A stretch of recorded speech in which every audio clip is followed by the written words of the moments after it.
evening, things got too hard. I just wanted to go.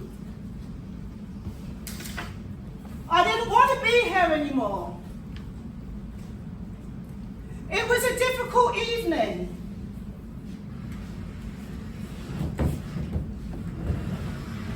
I felt alone and hopeless. And I tried to end my life. I called the Samaritans. And I'm here today as a suicide attempt survivor. If you don't know who I am, my name is Bella Rareworld, the founder of Making Time for Black Mental Health Events. It's not about me tonight. It's about each and every one of you, not me. I want you, please, give yourselves a round of applause for coming here tonight.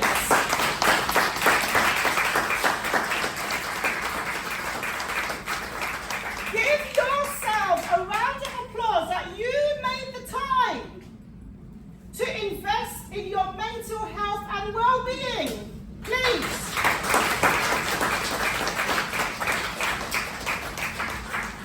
This is the month of Black History Month, October.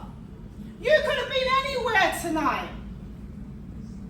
But you logged on Eventbrite and you purchased your ticket to invest in your mental health and well-being. This evening, there'll be many takeaways. But I'd like to focus on 2 takeaways, if that's okay. There will be a replay of tonight's presentations and panel of Black therapists. So in your own time, you can view that at your leisure, 24 hours a day. The 2 takeaways I'd like you to take away from today is 1, tenacity.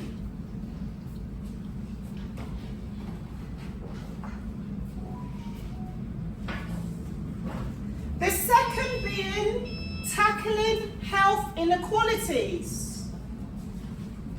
Yes, I am the founder of Making Time for Black Mental Health Events, started in the recession. We have gone on to work with numerous boroughs within London. Royal Borough of Kensington and Chelsea, who you have heard, Royal Borough of Greenwich, Brent and Bromley. Yes, we provide access to Black therapists whom you will enjoy. But what is passionate to my heart is tackling health inequalities faced by the Black community. That is why I handpicked every charity table to educate you where to seek help and to bring public health from the borough so you can become educated. Well, where do I seek mental health support? Because health inequalities is real faced by the Black community. But what is equally important for me is human rights. Let me explain, because it's a big word. Human rights. That every day I will use my voice to break stigma. So that if anybody in the room, your family member, your loved one, your auntie or uncle that's not even related to you, but you call them auntie and uncle, is suffering from mental health or is diagnosed by a mental illness, they do not feel shame. They do not feel judgment. I am very equally passionate about human rights. And I'll tell you why. Statistics from Mind Charity Samaritans, World Mental Health Organization, WHO. It is a global statistic that 1 in 4 people will experience mental health struggle or a mental health issue. 1 in 4. Let me break that down because I like to keep things simple. Everybody knows Starbucks, right? Okay. So imagine you're in the queue in Starbucks, because there's always a queue in Starbucks. I go to Costa Coffee. I had to say Starbucks because that's the main one everybody likes, the pumpkin lattes. When you're in that damn queue, 1, 2, 3, 4 of those suffer from mental health. If you enjoy the cinema or the theatre, and you're in the theatre chairs, 1 in 4. So why am I telling you this for? So that you don't feel alone. You don't feel judgment. And if it's okay to share, I'd like to share. I've created a safe platform that's comfortable for everybody to come. We're in a vulnerable space and I'd like to share. I am one of those 4 statistics.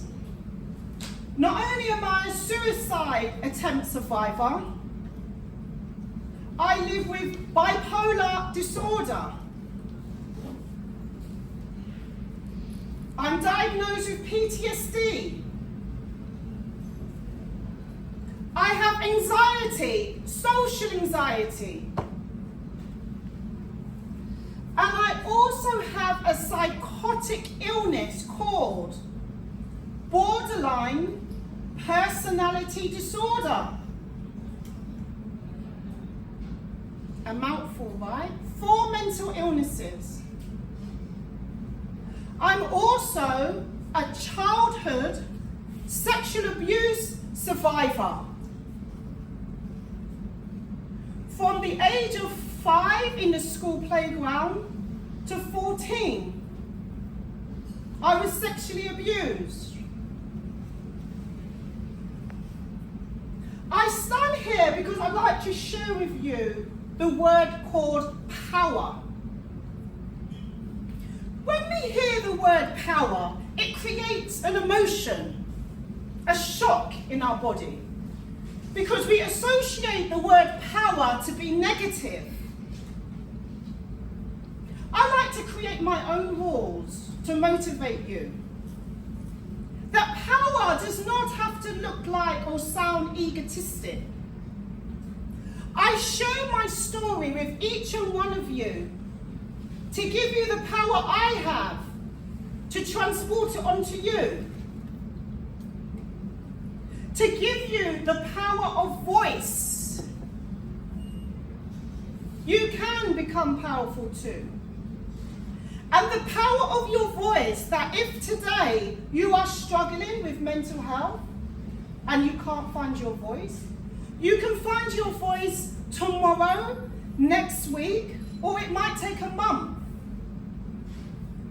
I stand here as a motivational speaker, as representation, to show you you still can achieve your dreams and goals, no matter what mental health condition you are struggling with.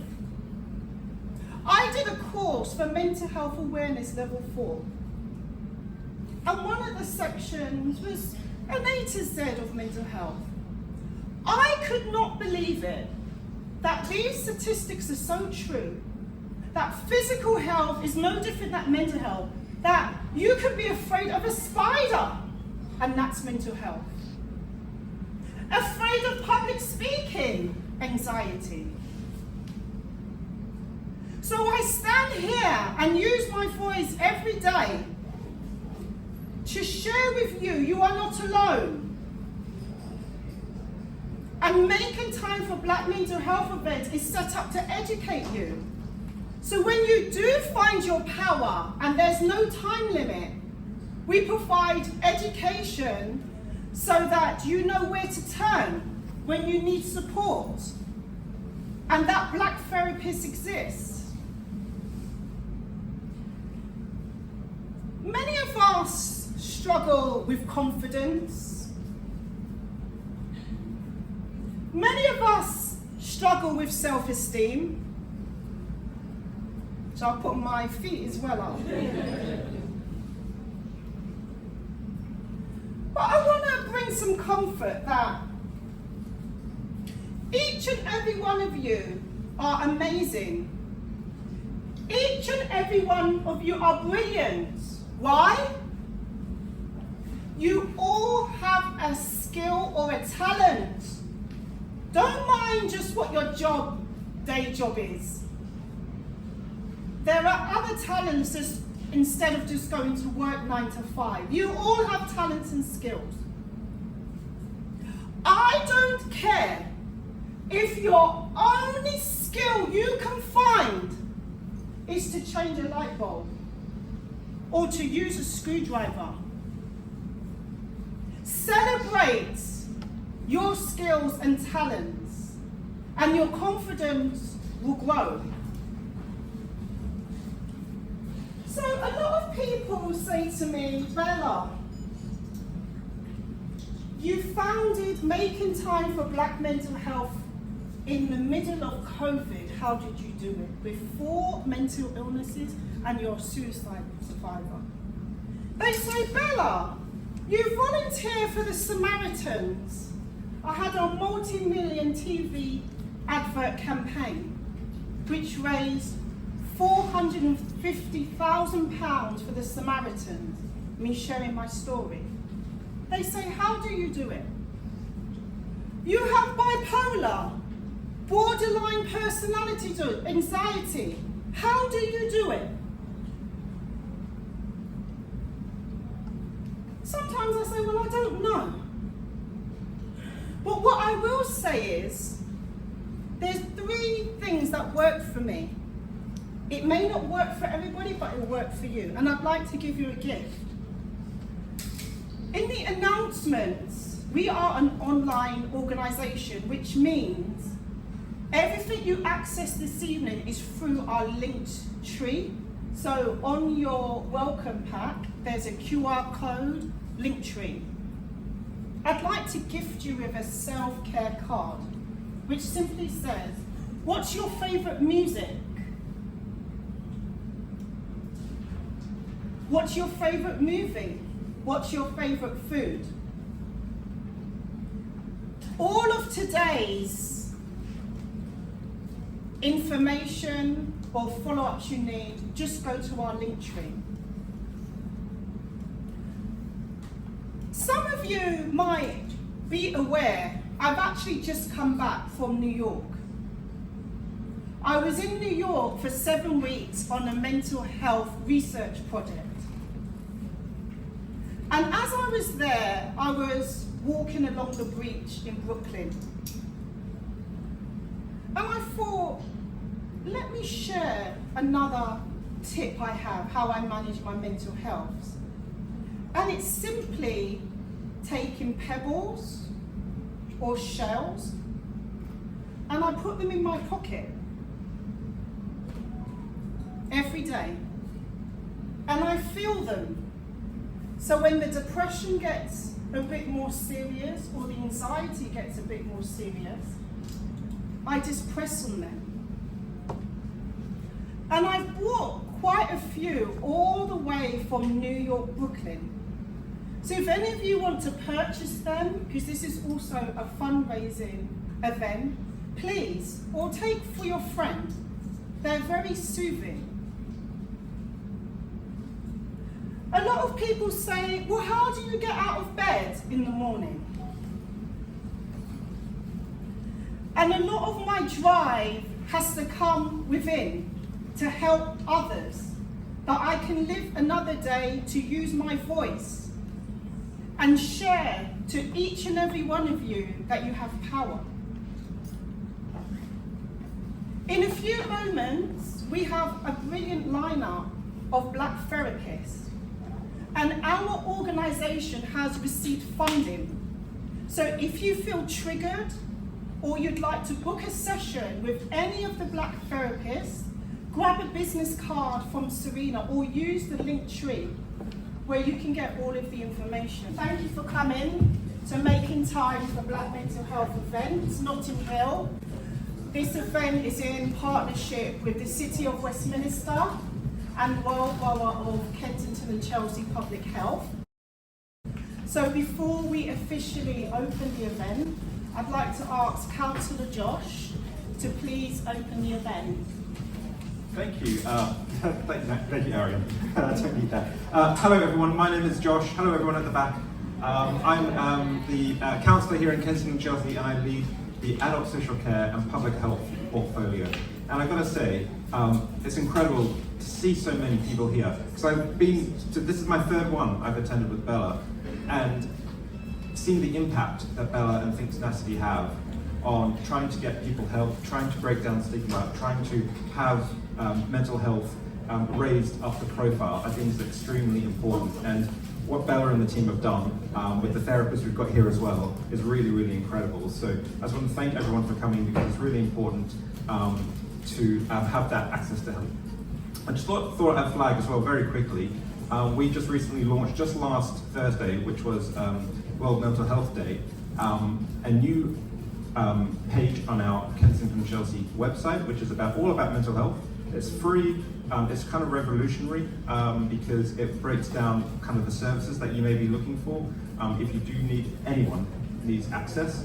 So take a look, it's called the Wellbeing Hub, and as I said, it's really quite the first of its kind, so just want to encourage people to use that if you ever do need a chance to use that as well.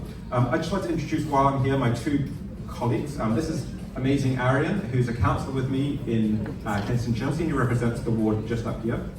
And next to me is the brilliant David Bello. Now, David is our Director of Health Partnerships and Mental Health. Got that right, David? And David is like, the boss really. He advises me what to do. So he's the one who is the expert really at Kensington and Chelsea for all our mental health services and how we work closely with our colleagues in the NHS and mental health support services. So David, I'd just like to thank you for coming as well and being on hand, obviously, to help as well. But Bella, yeah, I'm very pleased to open the conference and the session this afternoon. Again, you do and your team do brilliant work, and we're really pleased here to support everyone for Black History Month especially. Thank you so much.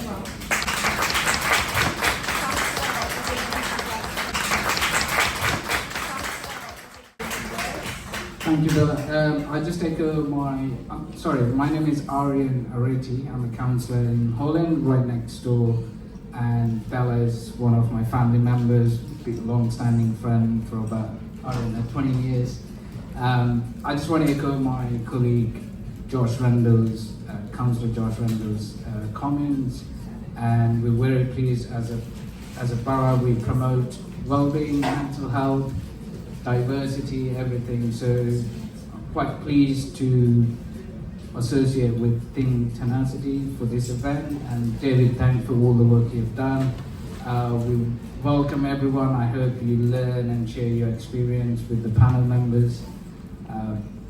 Very pleased to be here. I'm more than happy to help anyone in terms of any local issues, and especially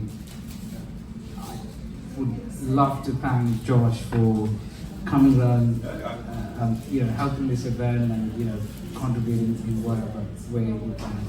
I'm pleased to be here. Thank you, everyone.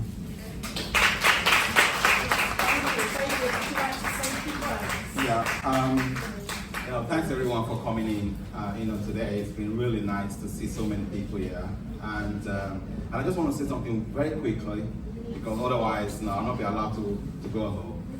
When it comes to jollof rice, it was mentioned. I want to set the record straight.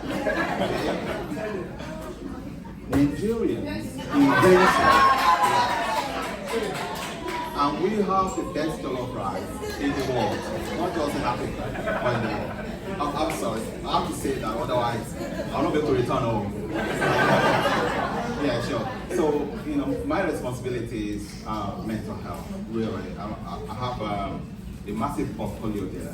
But my two main priorities is to try and deal with the stigma of mental health and also to open up services to people, to everyone, to understand what prevents people from accessing services. Because we know when it comes to mental health, the earlier the better. When people are having any kind of situations, the earlier the better. So getting kind of access to medical support, getting access to social care support. It's not just medical; it's also sometimes social care as well. Your community, voluntary organizations, getting access to those support as quickly as possible is very important for ourselves and also for our loved ones. Those are my key kind of priorities: accessibility to services and also dealing with the stigma across all organizations, not just in social care, not just in communities, but also in some of our departments as well, in housing and other services that we provide. Is looking at making sure that we deal with the stigma of mental health and supporting people as far as possible during this process. So thank you, everyone. Nice to see you. Thank you so much. Just for the audience who may not know, this is my 4th year working in World Borough of Kensington and Chelsea, and we're supported by the City of Westminster. We have won the Black History Month grant 3 years in a row.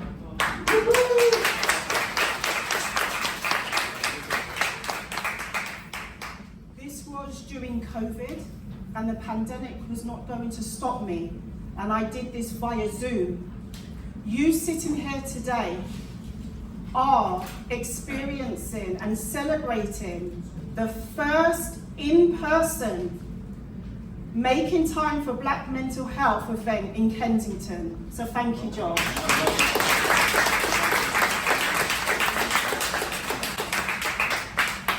Josh, I'd like to say thank you for your support. I know I have to go through your PA, and you work the candle night hours to tackle health inequality in the borough. I am the founder, but I am part of the team who have put this together. So my team and I want to thank you for helping us for 4 years now. Thank you very much.